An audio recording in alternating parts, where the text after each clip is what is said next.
because we are now past halfway, right? 21 games gone for Liverpool, 5 points good at the top of the table.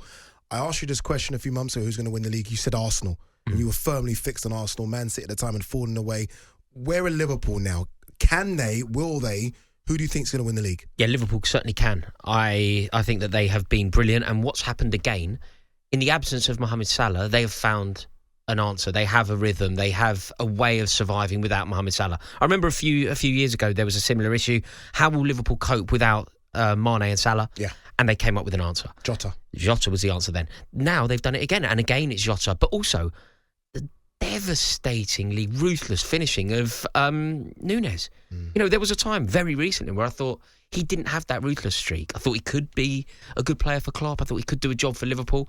But not this. He demonstrated a ruthless eye for finishing that Mohamed Salah would have been proud of. Yeah. So now they are embarking upon a very tricky period in their season, because not only are they coping without their best player, but they're also coping with a lot of injuries. You know, they don't have the creativity of Trent Alexander-Arnold at the moment. There's obviously Endo was out, Szoboszlai was out. So the fact that they have gone away from home and won in the manner that they did, I think it's a statement of intent from Klopp and Liverpool. Couldn't agree much more. Look, by the way, on Núñez, 10 goals, 10 assists so far this season.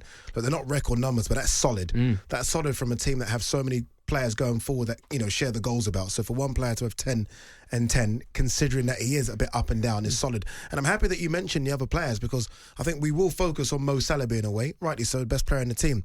No Robertson. No Robertson, who starts. Endo now starts. Szoboszlai now starts. Trent starts as well.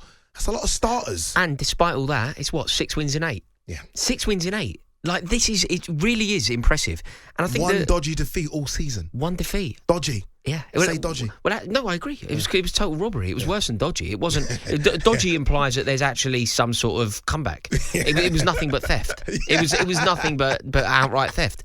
They certainly shouldn't have lost that game. They didn't deserve to lose that game. They were robbed. The VAR story that day will live forever. It was atrocious.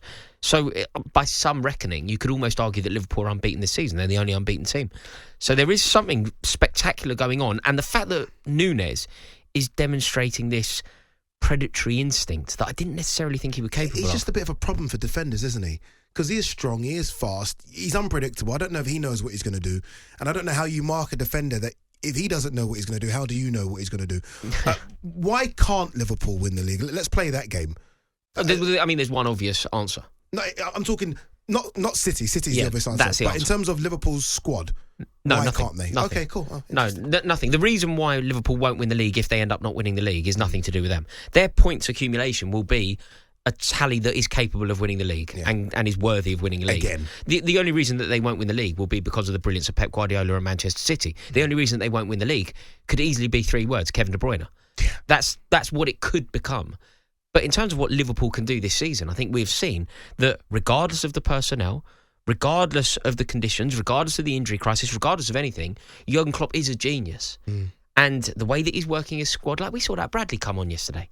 Yeah. Like, I could see. He's making so much out of his squad. He's rotating perfectly. He is doing everything right. And this is why I think it's very easy to argue that Pep Guardiola is the best manager in the world, for obvious reasons. But it is very easy to make a case that if you did it in a pound-for-pound way, the answer is Jurgen Klopp.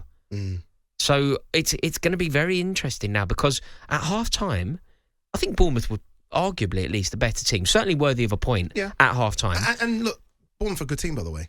Bournemouth a good team. In terms of form teams of the Premier League right now, they're one of the form teams of the Premier League.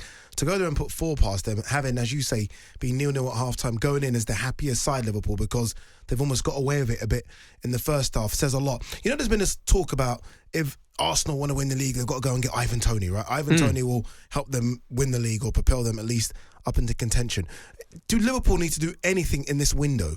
Or is maybe the performances of Endo and Konate at the back kind of maybe put sort of those and the question kids marks that are getting down? Involved as well? I don't think so. I don't think there's an obvious signing that needs to happen. That's crazy, isn't it then? That we don't need to actually do anything in the window. It just shows you the importance of a brilliant manager. Because a brilliant manager will come in and elevate the performances of the players that are available. Like, this is something that really frustrates me about Pochettino. Needs to spend.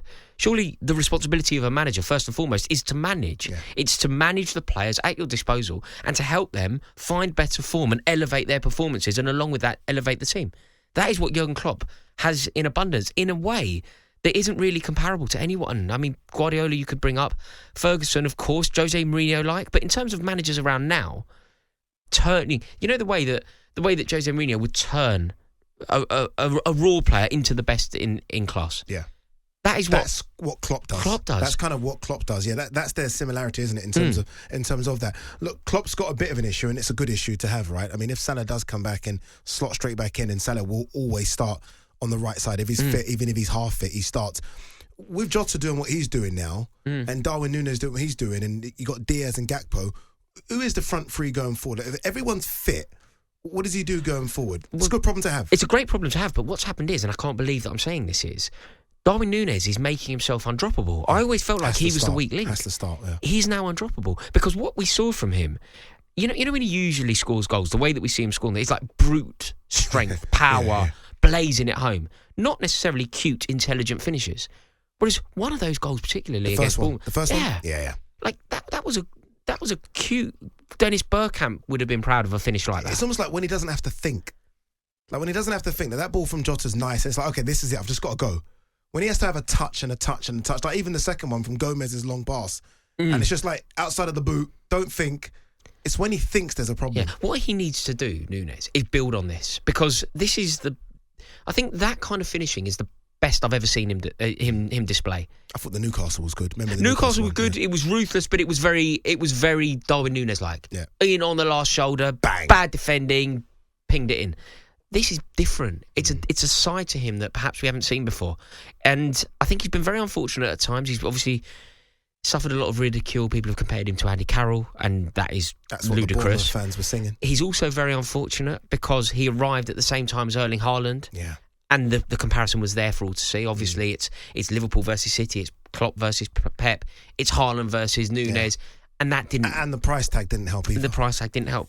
But this is a wonderful situation for him to be in. He just needs to build on this. But if he does, if Liverpool is still riding high, towards the top of the league, when Salah comes back, that's going to send shivers down the spine of Pep Guardiola, genuinely. Because I think Pep Guardiola and City fans will be very happy when it's Arteta they're chasing. I think that they would say, in fact, that they would rather chase Arsenal with a 10-point cushion rather than chase Liverpool on equal points. I think I said this to you. I think I tweeted, maybe towards the back end of last season, I think when Arsenal lost after having won 5 in a row, I said, this ain't going to do it.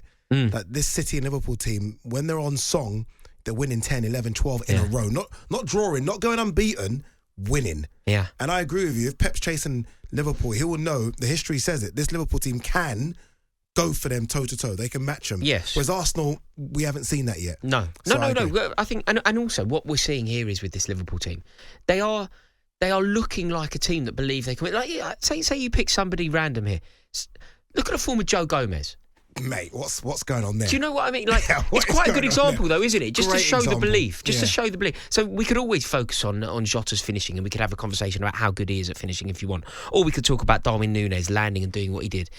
Szoboszlai's coming in for a lot of praise. We can talk about but mate, look at Joe Gomez. What on earth is going on there? And then the form of the kids. What on earth is going on? It's true though, isn't it? You know what's funny about the Joe Gomez thing? And I spoke to Jeremy at the top of the show before you came in, and I said it's almost by luck now and default that Liverpool defensive have got better because there's a third centre back there.